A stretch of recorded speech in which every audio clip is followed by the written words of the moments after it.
17 members and associates of the Hells Angels are facing criminal charges in a violent attack. Federal agents allege the outlaws sold drugs, traded firearms, and engaged in insurance fraud and even tampered with government witnesses. We have learned there is cell phone video as well as surveillance video of evidence in this attack. The U.S. Attorney characterized today's raids as historic, the largest federal bust on organized criminal gang activity. Retaliation is common for crimes involving biker gangs. However, it could happen anywhere because of how interconnected gangs have become nationwide.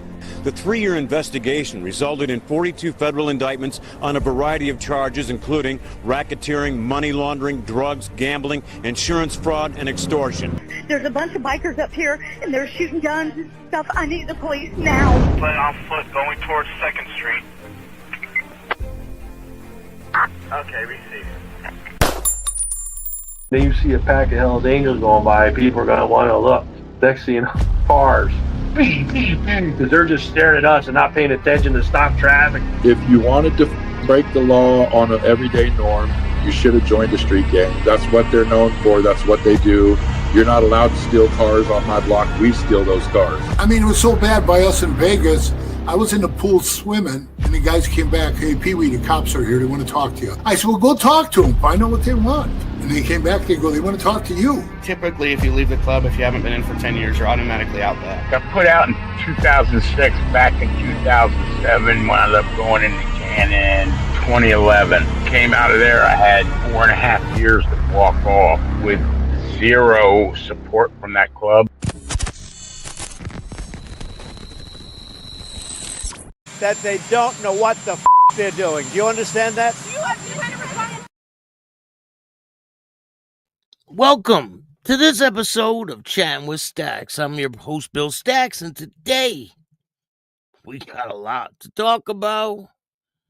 Before we get started, I want to send my condolences to the Outlaws Motorcycle Club. They lost a member. We're going to talk about that a little later. Bella, how are you? Thank you for joining me today. I appreciate everyone that takes the time to watch this show. We got a lot of support. Got some really good news. We have some sponsors. We're sponsored by Ray-Bans and DJI. So that's really big things going on, and I can't be more happy. And I have a partner with the projects, the film projects that I'm working on, and I'm excited about that. We're going to be bringing you guys the best content around. Make sure you hit the like button, subscribe, put the bell on all, tell a friend to tell a friend, tell your mother, brother, sister's friend about Chatting with Stacks. My goal with this show is to show people that these motorcycle clubs are not criminal enterprises. They don't work as a criminal enterprise. They are motorcycle clubs. There are some members that get in trouble, but that has nothing to do with the club in a whole, you know? A lot of people, the media spins things and they edit things and make it look crazy. Shout out to Vice TV. I'm on a documentary that's out right now. Go check it out. But there is a spot on that documentary that I don't like, the way that they edited it, the way it perceives me. I am not in a motorcycle club. I've never been in a motorcycle club, and I don't like the way that it tried to make it seem as I was, because I'm not, and I never claimed to be. I don't claim to be something that I'm not. But I'm bringing you the best content around, and hit the like button. I appreciate all you guys. We got a lot of great support. Lindsay, how are you? Thank you for joining me today. Mark, what's good? How are you? Nancy's doing great. She's a pain in the ass, but I'll be bringing Nancy to show her to you guys soon. So before we get to the stories at hand, we're going to talk about a few things. And we're going to start with this crazy case with this guy. Who's this guy, you ask? This is a landscaper from North Carolina. Landscaper arrested after inviting hundreds of unauthorized party while homeowner was away, cops say. North Carolina landscaper was arrested after inviting hundreds of people to a party while the homeowner were on vacation, police said. Michael Brown is accused of inviting as many as 400 people to the house party in Charlotte's suburb of Weddington last Saturday night. Insane. And there's pictures from this party, and they are crazy. It was packed. The whole backyard was packed. It's like a pool. I'm pretty sure it was like a grotto type thing. He represented himself as the homeowner and said that he was having a party, the lieutenant said. He was, in fact, not the homeowner, not related to the homeowner, but he was the yard guy. He was the guy that cleaned up the yard. A lot of underage drinking went on at the party, and which was shut down by the police after neighbors complained. Brown was arrested and charged with breaking and entering, second-degree trespassing, obtaining property under false pretenses, among other charges. Police said that Brown charged each person attending the party an entry fee that he then pocketed in a statement that was shared on Facebook. After several additional epic failures at telling the truth, he finally admitted that he was the lawn guy and had no relation to the homeowner whatsoever. Brown was taken in to the Union County Detention Center, where he was specifically told that he was a guest at our detention center and not a resident. He was ordered to not throw any parties in our phone cells while he was trying to secure a bond company. The landscaper posted a $10,000 bond and is no longer in police custody. He told the news that he disputed the version of events shared by the sheriff's office.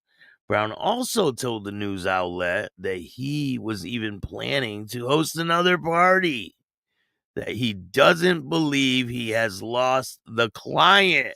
He thinks he could still go there and clean the yard, who is still on vacation when the outlet interviewed the landscaper.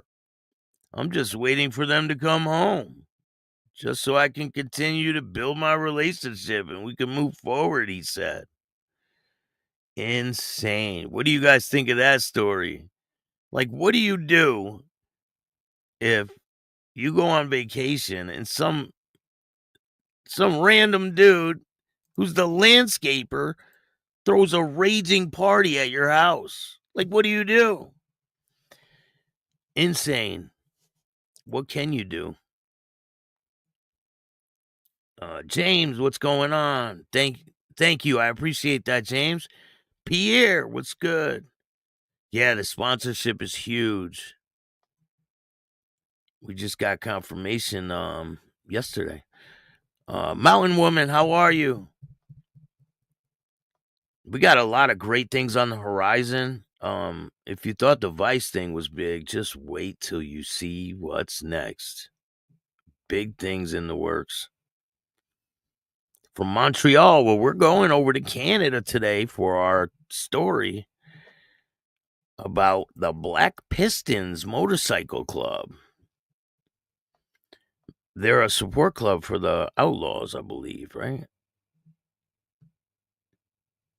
So let's get to that story. So, member of the Black Pistons Motorcycle Club was arrested in Kingston.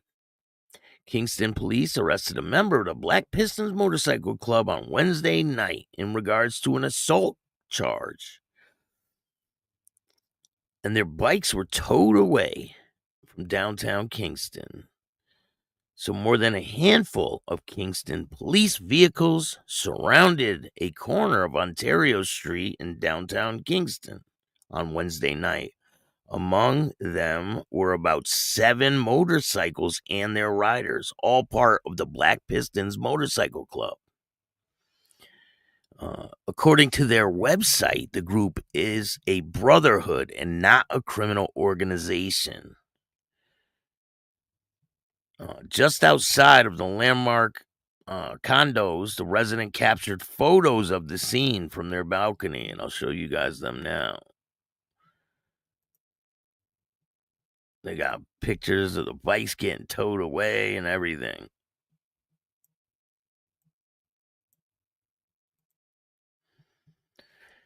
So, we didn't see the start of it, they said, who was watching from the 4th floor. When we were there, we actually quite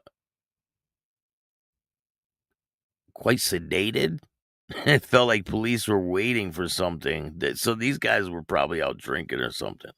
The people who are telling this story. So the block was particularly cornered off, so very now and again, where there would be cars trying to get through, but there was no actual real activity at the time. Jones said he had never heard of the Black Pistons and was curious as to what was going on. Police were around one of the motorbikes that was parked, but they weren't doing anything with it. They were just around it, he said.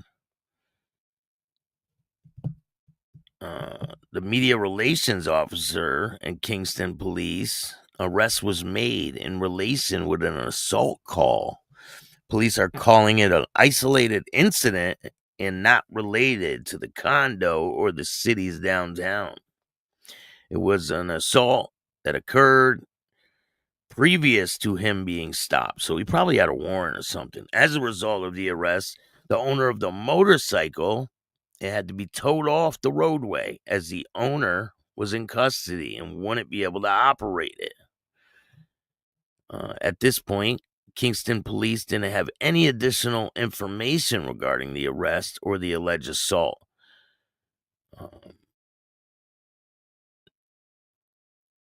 The Wing Standard reached out to the Black Pistons for comment, but they never heard back. So I'm going to look deeper into this case and find out what exactly happened. So I'm on their website right now. So the Black Pistons Motorcycle Club Canada. It's a biking brotherhood, it says. The Black Pistons are a brotherhood and not a criminal organization. We are a group of men united to ride. We have fun. We have families, jobs, responsibilities, just like everyone else. And although the media likes to portray us as being criminals, the truth is we share a common goal of enjoying life to the fullest. The first chapter of the Black Pistons Motorcycle Club was born in Germany in the beginning of 2002. Daytona Bike Week, March of 2002. The club called Satan Syndicate in Columbus, Ohio, became the first in the U.S. to patch over and become Black Pistons Motorcycle Club members in Columbus, with the second opening in Deltona, Florida, very soon after that. Today, there are Black Pistons chapters all across the world. On September 6, 2016, Justice Joseph Henderson confirmed that we have a long maintained when we rule that the Black Pistons are not a criminal organization. The story outlining the finding from Project Resurgence can be found, and the Justice Henderson's ruling can be found. As part of the pretrial hearing for the same case, Justice Henderson also ruled that one of the members of the Ontario Biker Law Enforcement Unit, Robert McClary, who represents himself as an expert witness with respects to the Outlaws and the Black Pistons, was not, in fact, qualified to be an expert witness with respects to the Black Pistons. The outcome of the pretrial motion can be found. So that's what they are. They are a motorcycle club. A lot of the media likes to portray them as gangs and that they're criminal enterprises, and I don't believe that's the case. They are just motorcycle clubs. Thank you for gifting a membership. I really appreciate that.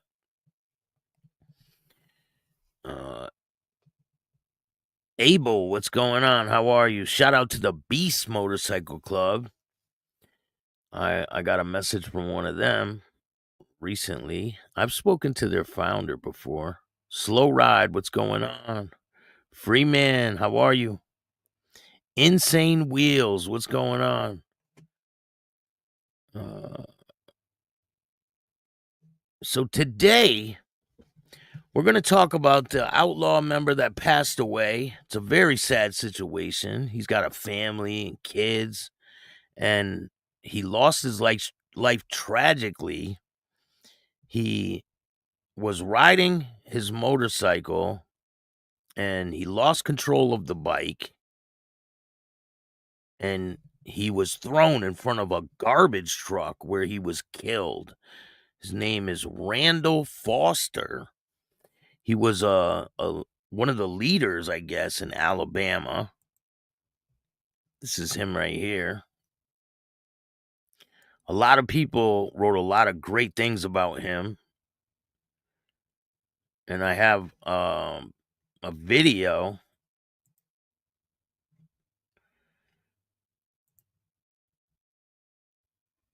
Let me find it. Right here.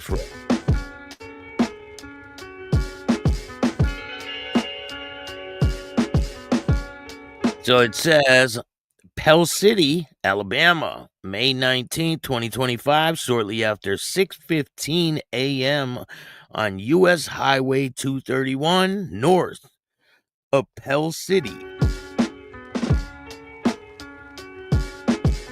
Randall Foster, 35 years old, was ejected from his Harley Davidson and struck by a garbage truck, a Peterbilt garbage truck.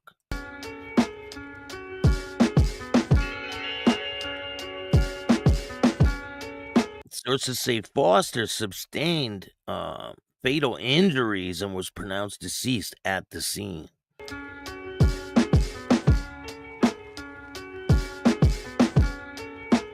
The cause of the accident remains unclear. Now, this is one of the processions from after his death. A lot of people came out to support this guy. I can tell he had a lot of love and support from the community and his brothers and the Outlaws.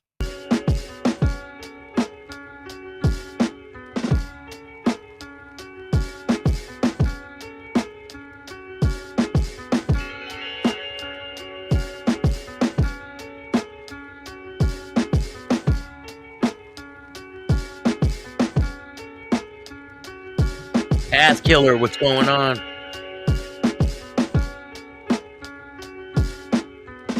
That's a lot of bikes.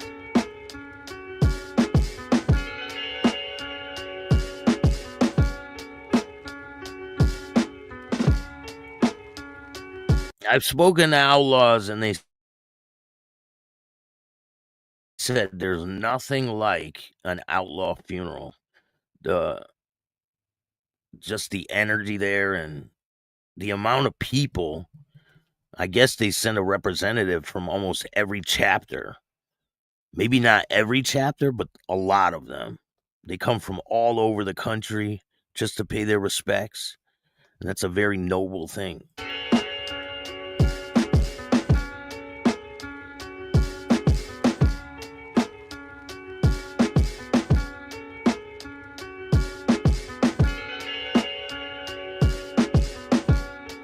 I mean, look how many bikes that is.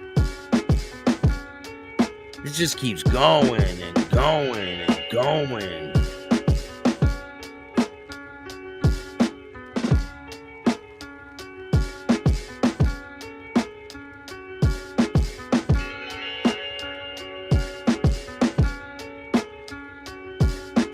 It's insane how many bikes are in this pack.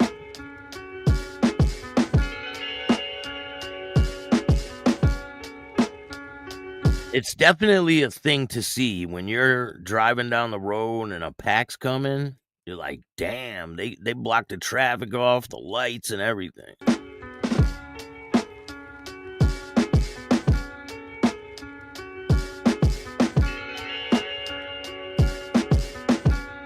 Travis, how are you?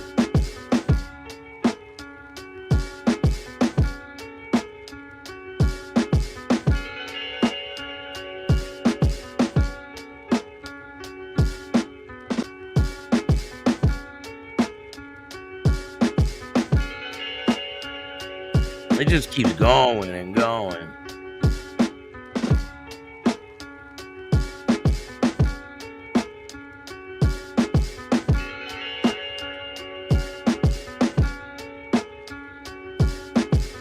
Shit, when I pass away, I can only hope to have a tiny percentage of that. Probably not even that. Like, it's crazy the support that they get. So this is Randall Foster. His obituary reads, Randall Foster passed away on May 19, 2025. A true original. Randall lived life, unapologetic passion, fierce loyalty, and a heart bigger than the road he rode. Known to many as the biggest hearted gangster you've ever met. He was a fearless leader and devoted family man and brother in every sense of the word. He proudly served as the president of the Anston chapter of the Outlaws Motorcycle Club, where his strength, loyalty, and guidance earned the deep respect of his brothers. He stood tall for what he believed in, always showed up when it counted, and never backed down from protecting those he loved. It's very sad because he's the father of 3 little girls, and it's sad that his life gets cut short all for an accident. And I left a link for the obituary. I couldn't find the GoFundMe. I know there's a GoFundMe out there. I was trying to share the GoFundMe. If anyone knows where the GoFundMe is for this, let me know and I'll share it. But the link for the obituary is in the description. And if you can find where to send donations or anything like that, it might be in the link for the obituary. And I'm sorry for the Outlaw Motorcycle Clubs for their loss. It's very sad. They got from what they say, a true leader. And he passed away, and it's just very sad. Here's another little video.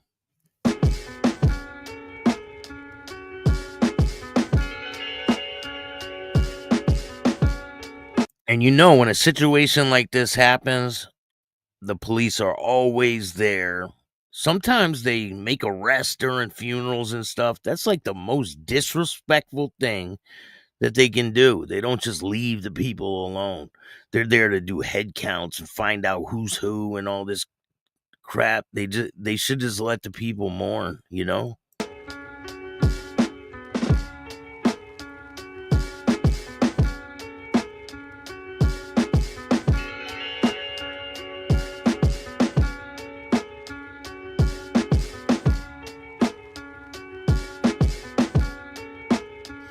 That's a huge pack.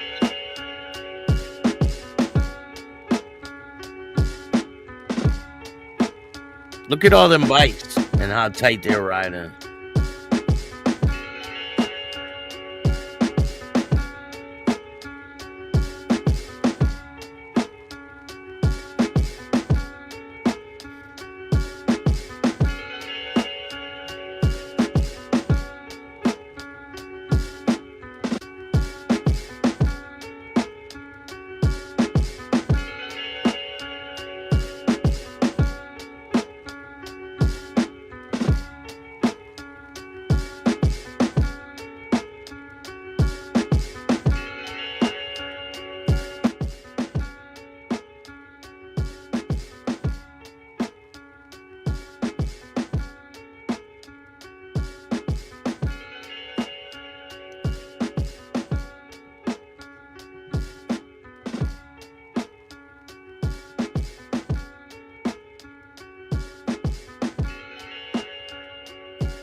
Thank you, Templar.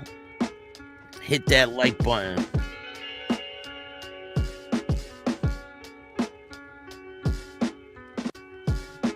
And make sure the bell's on all so you get all the videos every time they drop.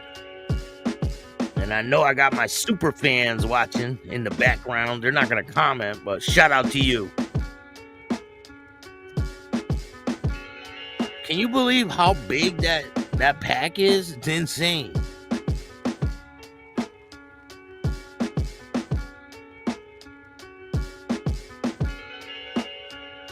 I mean, this video is like 5 minutes long.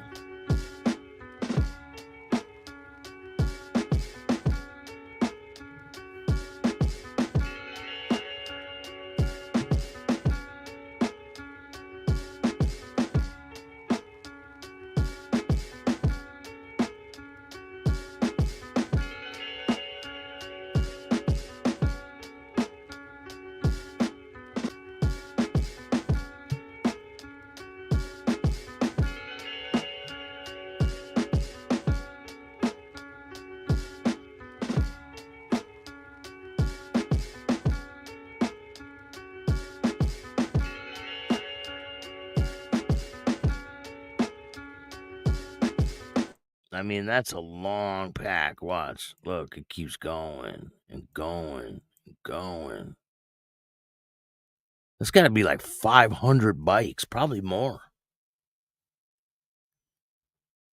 And shout out to everybody who rides a motorcycle. If you're riding a motorcycle, be aware of your surroundings. And if you're in a car, watch out for bikes. It's very dangerous. I love riding.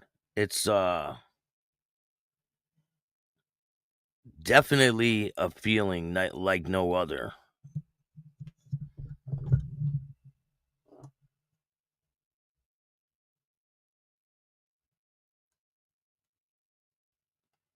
I'm looking at some new bikes now. Look what the cops did to the Florida Warlocks coming from the funeral. And the cops detoured them into a roadblock and arrested them. Yeah, I remember that. Yeah. They do it all the time. I mean, that's just not right. I mean, these people are mourning and the cops just mess with people like that while they're trying to lay someone to rest. It's like they shouldn't be allowed to do that. It's terrible. It really is. So in other news, but shout out to the Outlaws Motorcycle Club, and if you can, donate to Randall Foster's either his GoFundMe or whatever they have going on. He has 3 daughters and a family, and if you can, help them out. Do what you can. I'm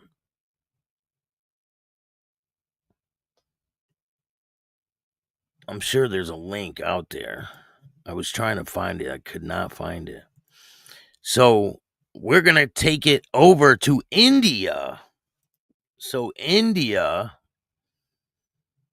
there was a bust in India. It says biker gang busted in Jamshedpur. 10 arrested with arms and vehicles. It says June 22nd, Sindagora police have busted a notorious biker gang that had been spreading fear throughout the surrounding areas of Jamshedpur. Acting on specific intelligence, police conducted a late-night operation in Singora. Police station in charge, I can't pronounce that name. We'll say his name's Khan. Arrested 10 members of the gang known as the Smarty Night Riders. According to police, the gang was actively involved in various criminal activities, including nighttime robberies. During the raid, a country-made pistol, 2 live bullets, a mobile phone, a car, and a motorcycle were recovered. It says the gang members, known for their reckless biking in public and nuisance during the night, used to upload videos of their stunts and criminal acts onto Instagram to gain notoriety among the arrested. And then they name them all, but their names are so crazy spelled, I can't pronounce any of them names. But there's 10 of them. But police confirmed that 4 of the arrested individuals had prior criminal records. Raja, I guess, had 3 cases registered against him in Singora.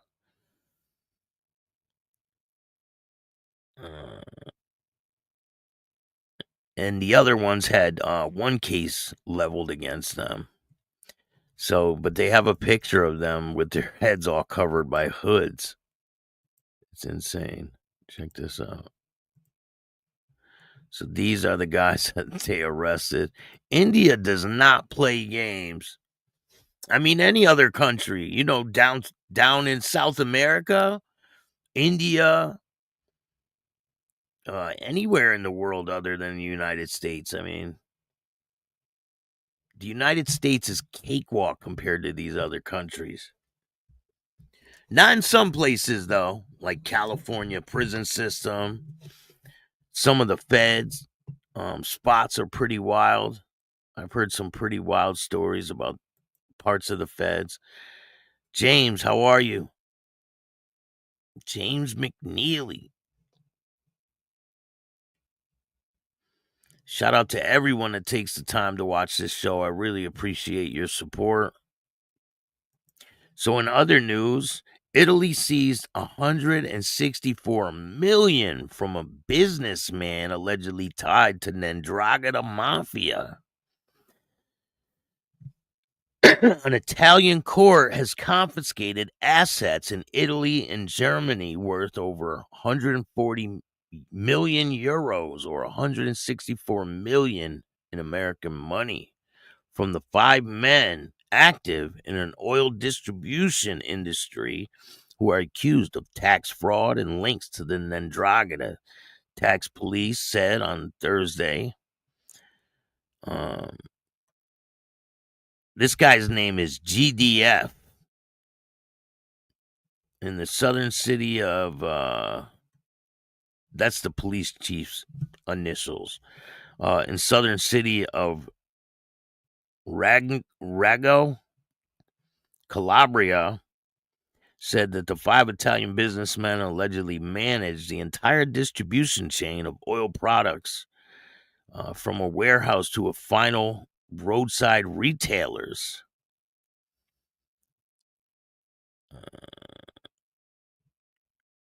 And their main goal was to evade taxes.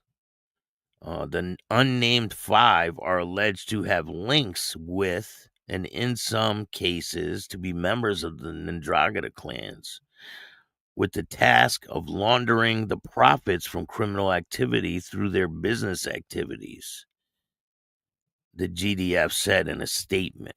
As a result, the court, they seized 79 properties, 85 vehicles from Italy, 28 wholesale petroleum product companies, 3 in which are based in Germany, a farm and a real estate company, plus 4 luxury watches and €1 million in cash.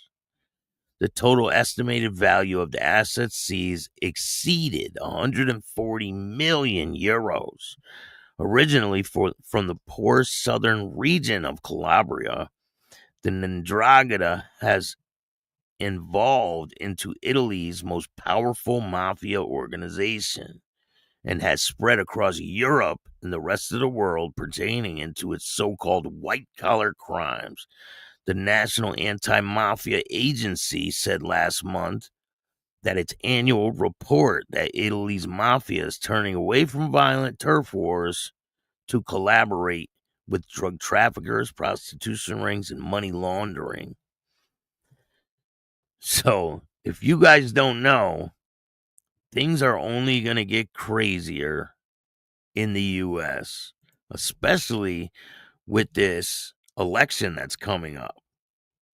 And the guy that they're allegedly trying to get to be the mayor of New York City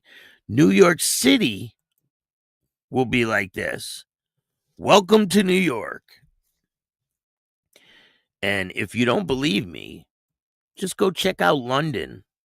Check out what London looks like. It's unrecognizable, people say. It looks like a third world country. And I guess this guy's like a radical Muslim. And I got nothing against Muslims. Muslims are cool people. Not all of them have the same beliefs and the same, the way they think. But this guy is allegedly a radical guy. He's trying to make free childcare. Who's going to pay for that? Everyone else is going to pay for that. He wants everyone to be on the level playing field. And it's just not sustainable. People are saying he's a communist and all this. It's going to be bad for New York City. I already stopped going there once it started. I've been there a few times, but once it started going downhill pretty shitty, it's just crazy when you go there. There's migrants everywhere. It's some places are real dangerous.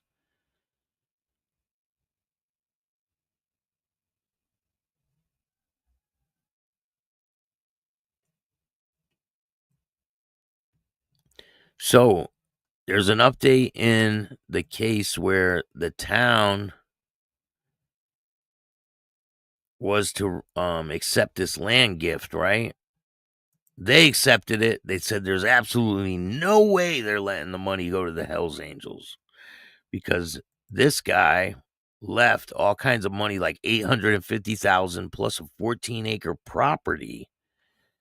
And he said if the town doesn't accept the money or the property, it goes to the closest Hells Angels charter. And they accepted it. They said there's absolutely no way they were going to let that money or the property go to the Hells Angels. So they accepted the property and the money. And they're going to be able to divvy it out any way they can. But that's crazy. It's crazy. Of course they're going to accept the money, right? Yeah, you won't be disappointed when you check out the membership. James. Help out Stacks. Hit that like button. I appreciate it. So I'm going to be doing a show coming up next week about the Temu Brotherhood. You know, the Outlaw twin brotherhood. I got some funny things on them, and you guys are going to like it. It's something exclusive. I'm pretty sure it's not on YouTube, and we're going to go over some of the things. But it's pretty good, and it's funny. I had a subscriber bring it to my attention, so I appreciate that. And if you guys got a story you want me to cover or anything like that, or if you got a story that you want to tell, maybe you were in a motorcycle club, maybe you're in a motorcycle club still, and you want to do an interview on Chatting with Stacks, just hit me up and we'll make it happen. I got a lot of great interviews on the way. I have a former club member from, I'm not going to name the club. I'll let him do that. And I have another interview from a Chingaling. Shout out to the Chingalings. And his story is insane. Shout out to Flair 1%. Shout out to Miklo. Shout out to all the motorcycle riders out there and all the club members. I appreciate your support. You guys are great. And just be aware of your surroundings. If you're driving a car, watch out for motorcycles. Too many people are dying out there. And I hope you guys have a great weekend. I got a lot of great content for you guys. Tonight is part 3 of Maddie from the W Number podcast. So Flair's interview will drop Monday night. But if you want to see it first, join the membership or go to Patreon where there's content you cannot see anywhere else. You cannot see it on YouTube. It's too graphic, some of it. But I appreciate all you guys. Have a great weekend. Be safe. And if you like this show, hit the like button, subscribe, hit the notification bell so you could get my videos every time they drop. And if you don't like this show, too fucking bad. Start your own podcast. I appreciate you. And remember, don't be a bitch. And all new at 5, a major organized crime bust. 23 people under arrest now accused of stealing guns and cash. Today, police revealed 4 organized crime groups are wreaking havoc. From aggravated robbery to kidnapping, burglary, and more. Let's take a look at this. New pictures from court documents in this case. These are a few of the people who have been charged. And investigators say the money, tens of thousands of dollars, is all stolen.